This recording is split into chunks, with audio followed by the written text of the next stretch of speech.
তোমাদের আগের ভিডিওতে বলেছিলাম যে সরস্বতী পুজোর দিনকে পুজো প্যান্ডেলের সামনে যে লাইটিংগুলো হয়েছিল সেগুলো তোমাদের সন্ধেবেলায় দেখাবো, মানে ডিজে যে লাইটিংগুলো। আর তোমাদের অনেক কোয়েশ্চেন আমি দেখেছি যে তোমার বাড়ি কি পুরো প্রপার কলকাতায়।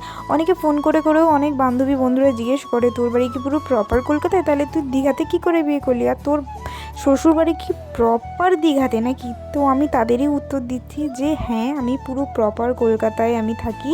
আমার বাবার বাড়ি হচ্ছে পুরো কলকাতায়, আর আমার শ্বশুর বাড়ি হচ্ছে পুরো প্রপার দীঘা না, দীঘার আগের স্টপেজ হচ্ছে রামনগর, সেই রামনগরে কিন্তু আমার বাড়ি।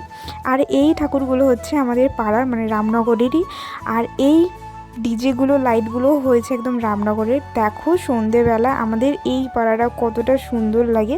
আর এই রামনগরে এত লোক হয়েছে সরস্বতী পুজোর দিন, কিন্তু শুধু এরকম লোক হয় না, এমনি ডেলি কিন্তু এরকম লোক হয়, এরকম জ্যাম হয়, যেহেতু এটা একদম মেন রোড। আর এখানে দেখতেই পাচ্ছ যে সরস্বতী পুজোর দিনকে কীভাবেই না জ্যাম হয়েছে, যেরকম মানুষের ভিড় সেরকম কিন্তু গাড়ি ঘোড়ারও ভিড়। সবাই কিন্তু কাপলভাবে সিঙ্গেলভাবে সবাই কিন্তু বেরিয়ে পড়েছে। আর এত লাইটিং দেখতে দেখতে আমি চলে গেছিলাম কিন্তু আমার বান্ধবীর বাড়িতে আবারও, কারণ সেখানে ছিল সরস্বতী পুজোর জন্য একটু ভোগ খাওয়াবে, তাদেরই বাড়িতে কিন্তু পুজো হয়েছিল, তাই জন্য আমি ভোগ যেখানে দেখি আমি ছাড়তে পারি না, আমি চলে যাই। তো বসে পড়েছি খেতে আর কি। এখানে প্রথমে ফল প্রসাদ দিয়ে গেছিলো, খেলাম। তারপরে এখানে খিচুড়ি এসেছিলো, খিচুড়ি আর আলুর দম, আর যা খেতে লেগেছিল না যে কি বলবো। আসলে তুমি যেমনই রান্না করো না কেন, ঠাকুরের ভোগের কিন্তু আলাদাই একটা স্বাদ হয়। আর তারপরে আমরা খাওয়া দাওয়া করে একটু রেস্ট নিয়ে দেন আবার বাড়ি ফেরার জন্য চলে এসেছি। আর এখানে রাস্তার মধ্যে আমি ভিডিও করছিলাম, কিন্তু এত কুয়াশার জন্য আমার ফোন ফোকাসই নিচ্ছিল না, মানে এতটাই কুয়াশা। আর এটা আমার দেখা ফার্স্ট টাইম সরস্বতী পুজোর দিনও এত ঠান্ডা। মানে কলকাতাতে তো গরম পড়ে গেছে, কিন্তু এখনও আমাদের দীঘাতে, আমাদের রামনগরে কিন্তু এখনও পর্যন্ত ঠান্ডা। এখনও কিন্তু সোয়েটার পরে আমাদেরকে ঘুরতে হয়।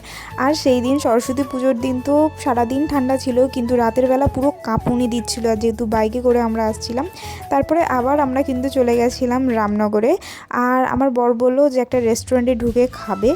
আর আমি কিন্তু সেই সকালবেলা, মানে সরস্বতী পুজোর দিন সকালবেলা মেকআপ করেছিলাম, স্টিল ওই রকমই মেকআপ আমার রয়েছে, লিপস্টিকও পর্যন্ত আমার ওঠেনি।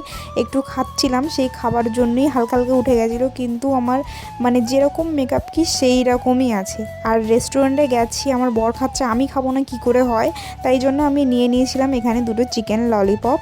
আর আমার বর নিয়েছিল বিরিয়ানি আর নিয়েছিল চিকেন কষা। রাত হয়ে গেছিলো অনেকটা, তাই সেরকম কিছু পাইনি বলে এই খাবার খেতে হলো আমাদেরকে। আর আমরা কিন্তু আশা তন্দুরি রেস্টুরেন্টে ঢুকেছিলাম, যেখানকার খাবার দাবার কিন্তু খুবই ভালো। আর তোমাদের ভিডিওটা ভালো লাগলে কিন্তু এটা সাবস্ক্রাইব করে দিও। দেখা হচ্ছে নতুন ভিডিওতে।